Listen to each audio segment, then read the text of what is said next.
Ave and Pancea continue their battle.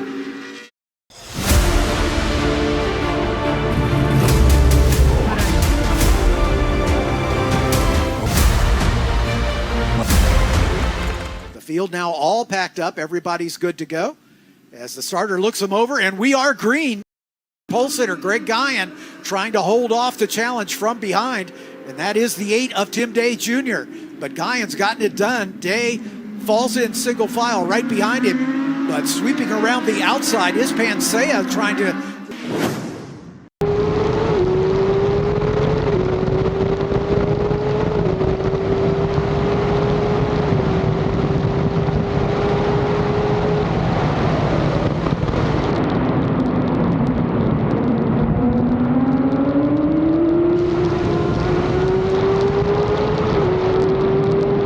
get himself up into the third spot, but he is still side by side with the 44 of Tony Ave.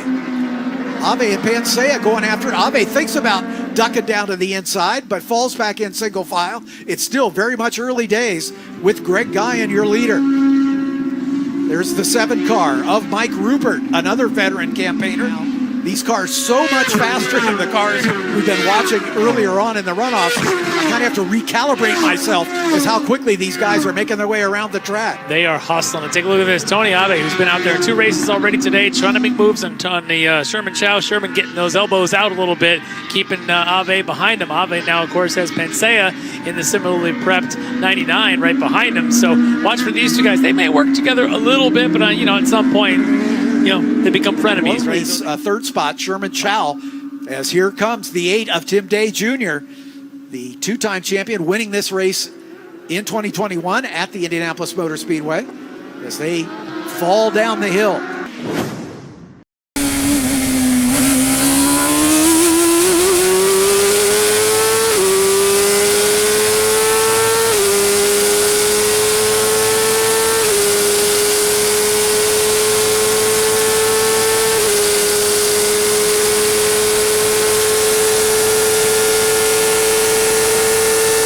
This is where the downforce in these cars really shows, as these drivers just able to carry so much corner speed through these very tricky descending turns as they make their way onto the front straightaway once again. Yeah, those Suzuki those motors just absolutely scream down the front straights, but it's all the aero with these cars. They're lightweight, a lot of aero from underneath and on top. And look at this already, Guy, and again, trying to go right back at Day able to hold that line, but these guys, they race very close. Yes, there's a bit of aero wash off the back of these things, but they still allow them to race close. There you can see Ave pressuring now Sherman Chow as they go around NASCAR Bend. He's able to do that with these cars, but look at that, a little bit late on it, and all of a sudden Pancea says, thank you, Tony, I'm going to...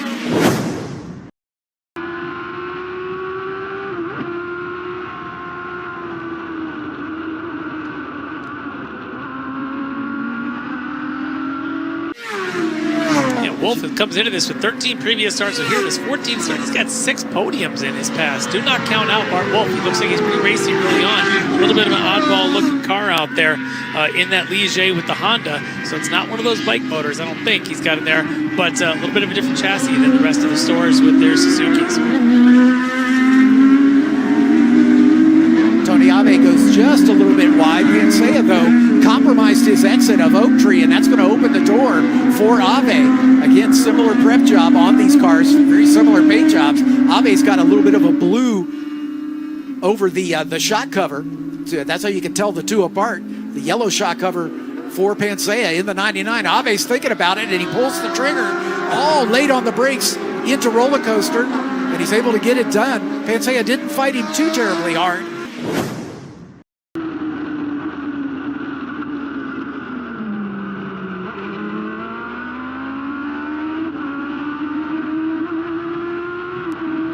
There's the 28 of Wolf right behind these 2.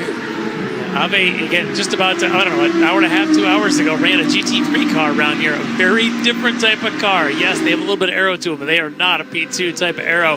He's definitely getting used to that. You see how late he is on those brakes? Just about didn't get it woed down in front of Pancea, but in the end he does. Let's see if he can get a run going. He can back up to Chow there for third. Look again, locking up for Tony. Continuing to lock those front tires up on there.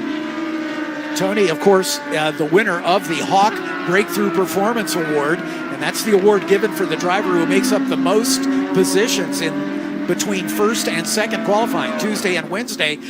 Tony only picked up one spot, but this field was so closely packed that that's all that was required to win that Hawk Performance Award instead of Hawk brake pads. Yeah, maybe he needs to put that set on the car. He wouldn't be locking up so much. Maybe he can modulate a little more with the Hawks. Yeah, it could well be that he might have flat spotted those tires the first time he locked them up. And now every time that tire comes around, that flat spot is going to want to lock up once again. It always finds that same spot over and over again. That can be tough. This is a very long race. We're only working lap 4 out of 15. It could be a very long race here for Tony if he does in fact have a bit of a flat spot on there.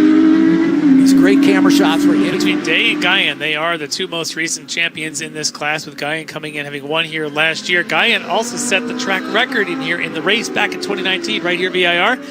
And he just reset it. Did Tim J had it for a moment. Now Guyan's got it at a 49. But wait a second. Tony Ave just did a 49.3, and that's an off. Is that Guyan? Yeah, Guyan was trying to go around the outside of Day at turn number 1. Dropped a couple wheels off, but he's kept the motor running. But he's fallen back behind Bart Wolf all the way back to 6th. So Guyan's going to have an uphill struggle now, and he's going to have some dirt on his tires. It'll take him a while, and it looked to me like that was Pancea who dropped a wheel off at the exit of 3. I wonder if they're getting out a little bit of the marbles. Again, this is not the first race today for sure to avoid them, but that's going to give Day a bit of a nice cushion now.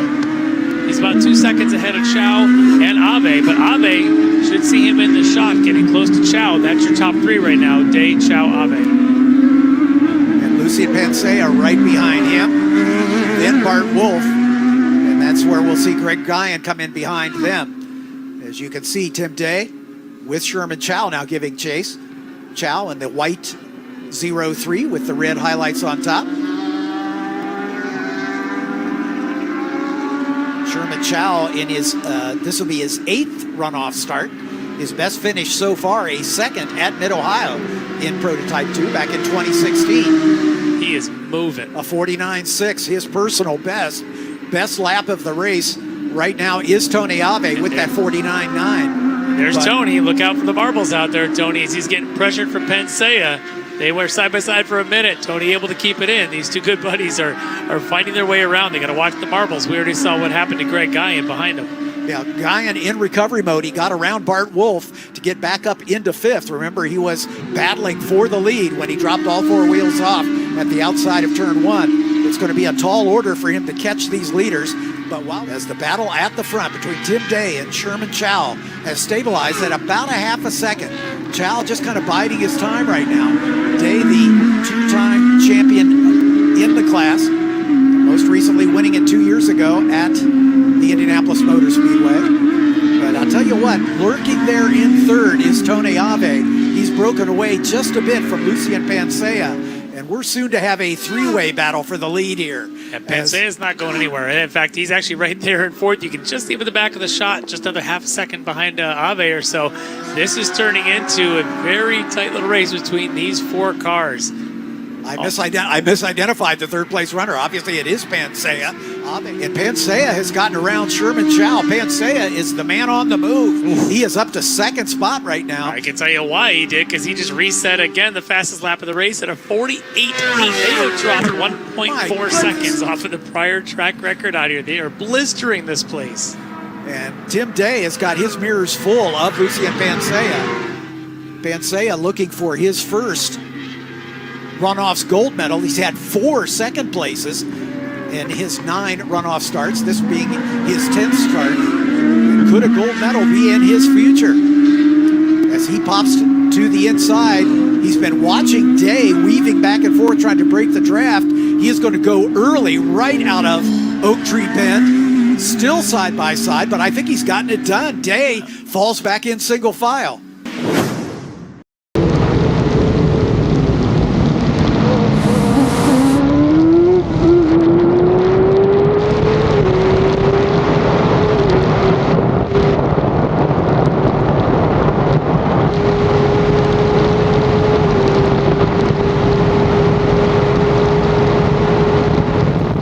Day going to try to go late on the brakes, But Pancea very calmly just takes his normal racing line and uses all the downforce at his discretion here as they tumble down the hill from the roller coaster down into Hog Pen. Pancea is hooked up. That car is not wiggling one pin. He has got it right where he wants it. Oh, as no. Sherman Chow goes out. He goes wide. Tony Ave goes up into third spot. It looks like Greg Guyon got by as well. So Sherman Chow will rejoin, I think, in fifth position as he just carried a little too much speed. Oh, it looks like a blown motor, and that's for the 97 of the veteran Richard Colburn in the Nostendo as Colburn's engine gives up the ghost. He was running in 10th spot after Michael Moulton's spin. So we've had a little attrition here with Moulton spinning off, and now Richard Colburn, the veteran, in his 49th runoff start. It's not going to get to the end. Yeah, they've got that debris flag out in that corner. Look at all that smoke that they're driving through. Let's hope there's no other fluids. Could be. That's why they're being cautious right now. Yeah, looks like a little maybe dusting, but these drivers have all gotten through it as Colburn has pulled into a place of safety there. So we won't have a yellow flag unless the corner workers determine that there's just too much fluid down on the track. Just as it looked like Pancea was going to be able to march away into the sunset, he's getting a little squirrely coming out of Oak Tree, and Tim Day Jr. That's why Chow earlier we were watching him wasn't using those curbs because he wanted the car to plant. Wants the consistent arrow into the car. Yep. Well, in that move right there, you can see why. Pancea gets a little bit loose, and now Day is going to try to use that to get the pass. They're going to go side by side up at the top of the roller coaster. Pancea, I think, making a good decision to let him go by, realizing he can live to fight another day. We've got plenty.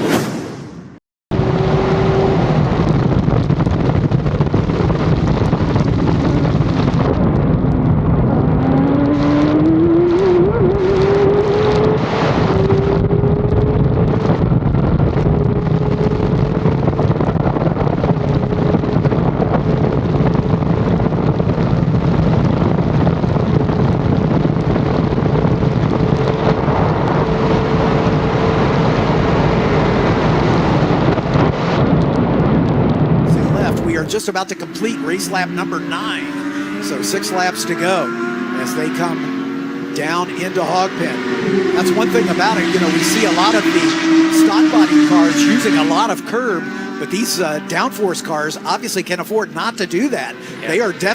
They want to be planted to the ground, running as low as they can possibly do. As you can see, you can't even see a sliver of light underground.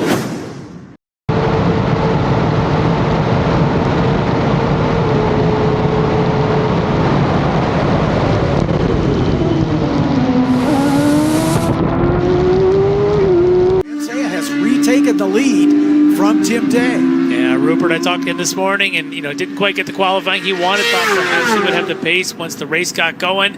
Unfortunately, that motor decided to give up the ghost right at the end of the back straight. He's done here today. Both he and Colburn out within about a lap of each other. But the constant has been these two drivers at the front. Once Pancea got around Ave, he just went like a house afire, caught the leaders. Tony Ave soldiering on in third spot, but he, at the end of the last lap, was 3.5 seconds behind this great battle at the front. Well, he better watch, though, because Greg Guyon, after the spin that he had down there in turn 1 a few laps ago, only about 2.5 seconds behind Ave for that third step on the podium. So Greg is coming. Tony better look out for him, and Greg just reset his personal best sector 2. Smart man. Yeah. And I'm glad we want to see this. Thanks, guys. Yes, the 83 Guyon has gotten around Ave now for third spot. I told you he was flying. That last lap for Guyon was a 50.0 to Ave's 53.3. Guyon, the fastest car on the track. We're talking 11 laps in. He's got some serious pace. Now he's back into the medal positions. But with only 5 laps, less than 5 laps remaining, does he have the pace and the time to catch the 2 guys in front of him? Big slide there across the curbs coming out of Oak Tree. But yeah, what he would love to see is for Day and Pancea to start going side by side a couple of times. Race lap number 11. And the veteran Day is definitely knows how to win races and close out races. He's going to probably sit here for a little bit. Within a second, he knows he's in draft zone. Maybe just kind of resetting the car a little bit. Doesn't want to push it. maybe in that last 3 laps he'll start to pull a little bit. He also probably recognizes that Guyan's behind him, and any mixing up isn't going to help him. At this distance, he can protect his front tires for a couple more laps before making that last push. Maybe he's hoping that Pancea, in the push to get to the front, maybe went through his tires just a little bit too quickly. So let's see, it's not over yet. Exactly right. Into the snake, the lower S's here. And again, you can see him avoiding the curbs. As I watch, it looks like Day's car a little bouncier. Pancea's car a little more planted as he works his way through some of the bumpy spits. And so maybe the shock tuning may be a little bit better on Pancea's car. But there's really not much between these two. Day looked quicker around South Bend, or at least willing to go quicker. Sometimes it is a bit of a daring move if you want. But look at both of them staying off those exit curves, recognizing that you just got to get clean exits. Then right behind him, Guyan's is just sending it. Everything he can do. By the way, Guyan's last lap, 1:49.4. Just a tenth behind the quickest lap of the race. His personal best, he took a whole second out of these guys, so he's going to come across straight next time. Probably about 3.5 seconds behind them. This is getting close. But the battle is on at the front. Tim Day has caught Lucian Pancea as we stay with Greg Guyan, the third place runner, from the pole in recovery mode after that self-inflicted off-course excursion there at turn 1. As he got off into the marbles, going wide at that first turn. And here we go, battle for the lead. No. And they touch.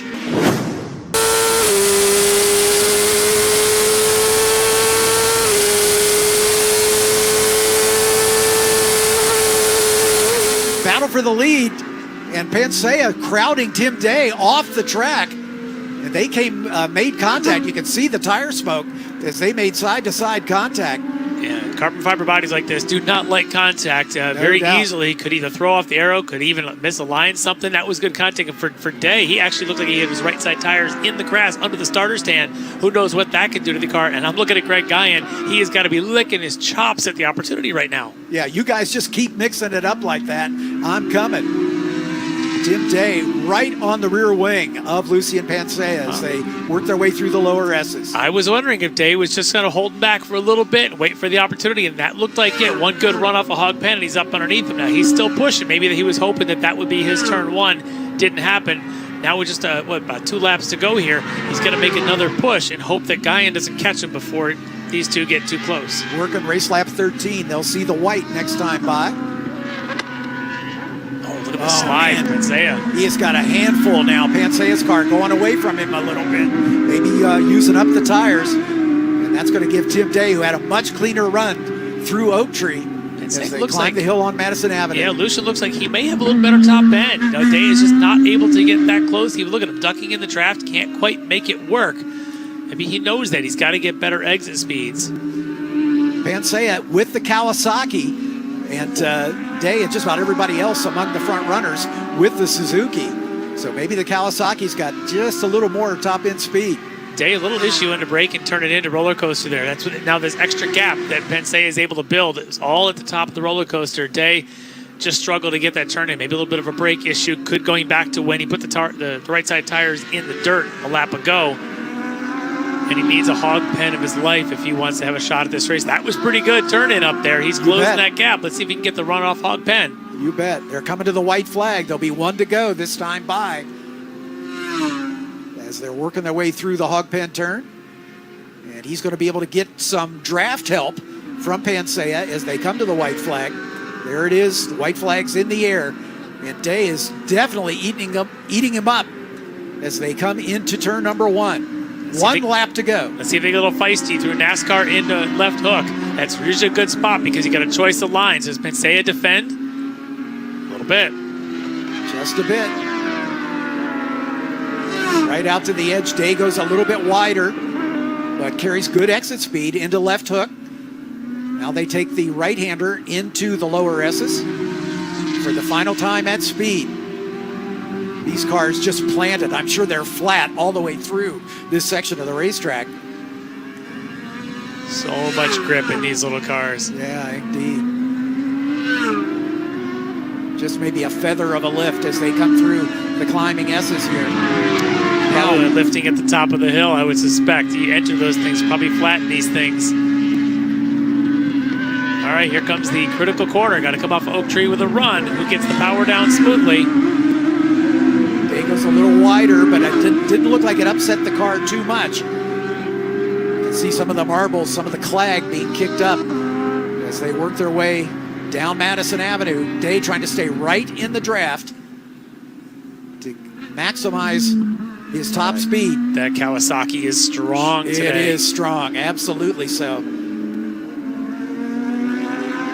Pancea just needs to keep it clean through these last sequence of turns, and I think his first gold medal is in his future as he comes through Hog Pen for the final time. Day gets a good run, a great run does Day. Here they come to the line. Day's going to stay in line as long as he can afford and then pop out at the last minute, but not quite close enough.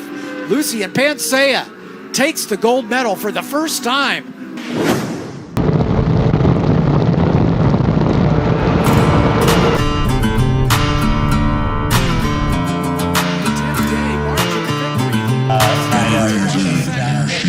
My beautiful wife right here. Congratulations, well Harder win first championship as the P1 cars start in the background.